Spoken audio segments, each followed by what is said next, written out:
Everyone is welcome here, it's time to make new friends. Fill your Glencairn. Share a dram with the spirit of Edmonton.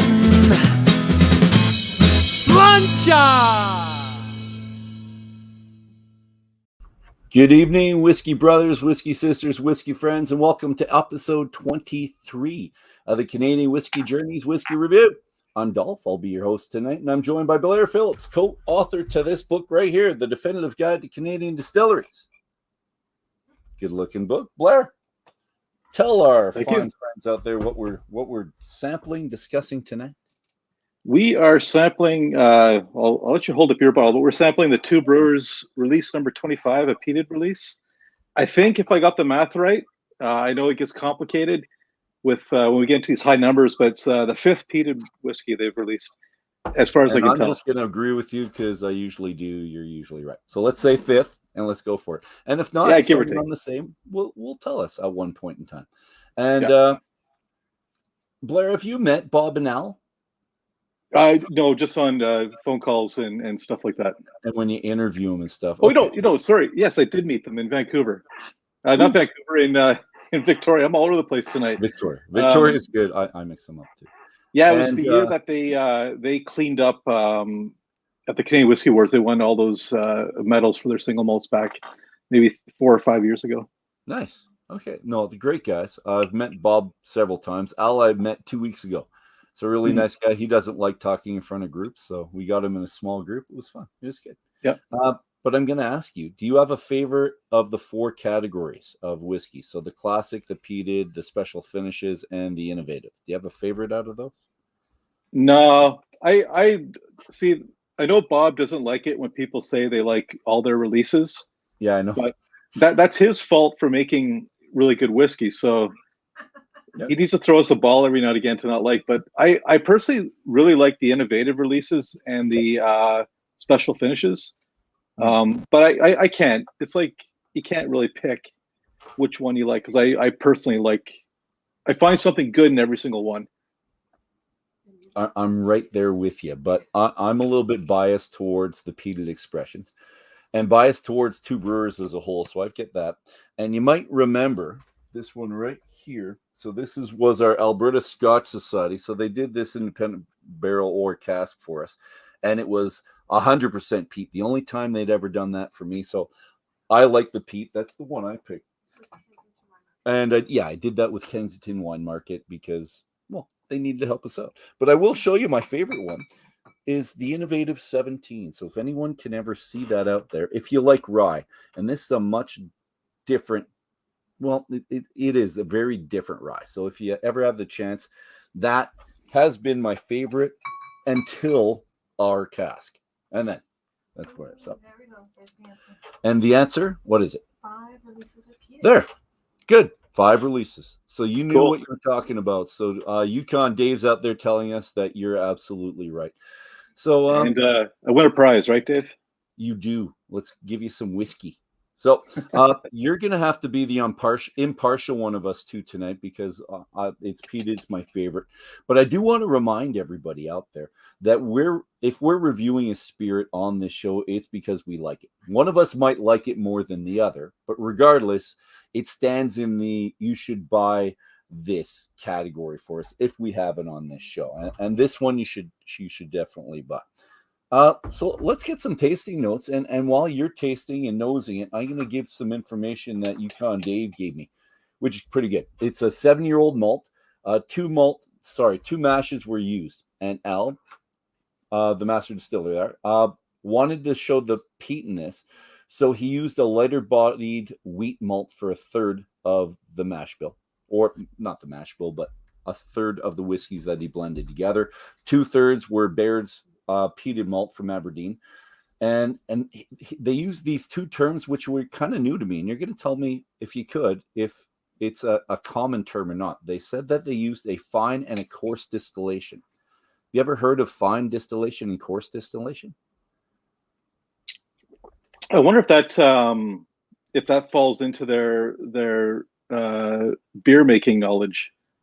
Maybe Maybe I could. Well, I'll tell you what it means to them, what they told me, and I never heard the term before, but I'm holding on to this because it might be important in future. So normally, a fine distillation's around 80% ABV, and a coarse distillation's 70% ABV. So I thought that was fascinating. Yeah, I've never heard those terms personally, but yeah, I'm surprised. I didn't know about the wheated malt in this. And it's really light that way too. So you get the peat, but you do have a lightness to it.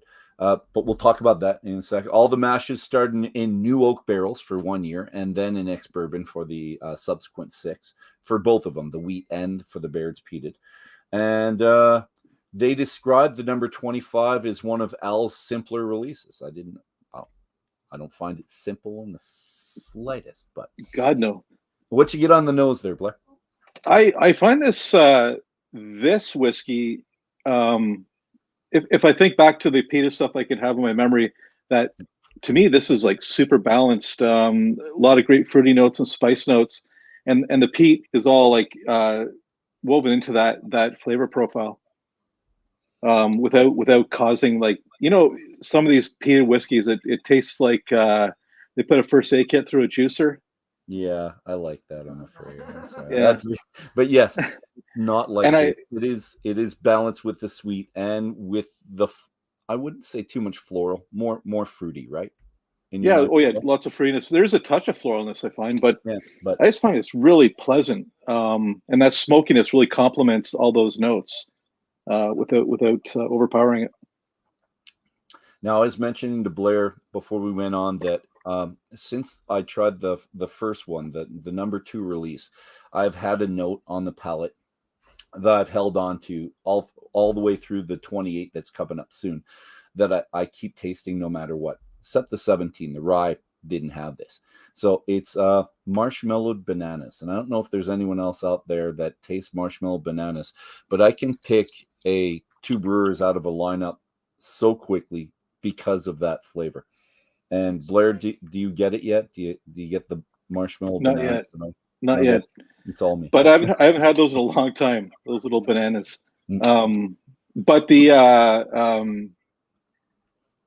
right now there was, when I first poured it, there was a lot of like apple juiciness to it, and that's not really there right now. But a little bit, almost like a bready quality. And I don't want to pick on the wheat, and I don't think that's what it is. But there's I don't know what it is, like a cooked grain type note that's buried in there. Well, we can stick with the wheat, and I've been drinking a lot of wheat lately because we did another one, which we're going to talk about next week, but I won't mention which one it is. So I've had some wheated whiskeys recently, and I love the lightness that comes on the palate. So it's creamy, but it's light. So how about the finish?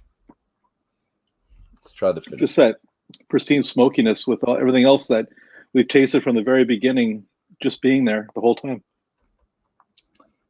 Well, it starts with my marshmallow bananas and then goes into a sweeter, I don't know, could you call it a pear or peach kind of flavor? And then it ends with a smoke for me. I always call that fruit mix like a orchard basket type thing, where one doesn't step out over the other, but there's a ton of different things happening there. And Kent Hugh on the side helped us out. These are the ones that are peated, the 3, 7, 12, 18, and 25. I think those are the ones he said to me previously. So those are going to be my lottery numbers. Right? Yeah. All right. This is fantastic. This is great. And we're at the 9 minutes, so we're going to wrap this up. Blair, last thoughts? Oh, sorry. Dave Gartner says, oops, it was 19 and 18 was a cast strength. These guys, they can talk about the releases all night. So the cost on this, every one of their bottles are roughly $100 is what it is. And it's a thumbs up. I'd buy them, and I buy them. I do buy them. So, and then when I like it, I buy several of them. Any other closing thoughts, Blair? Just get a new winter jacket, some mittens, and a toque, and head to the Yukon to buy some of this stuff. It's delicious. Perfect. Find it, buy it everywhere in Alberta, unless Dave's bought it all up. Or Kent, he does that. Thank you very much, everybody. Have a fantastic night. Thank you, Blair. We'll see you next week. And have a fantastic week, everybody. Sláinte. Hold on.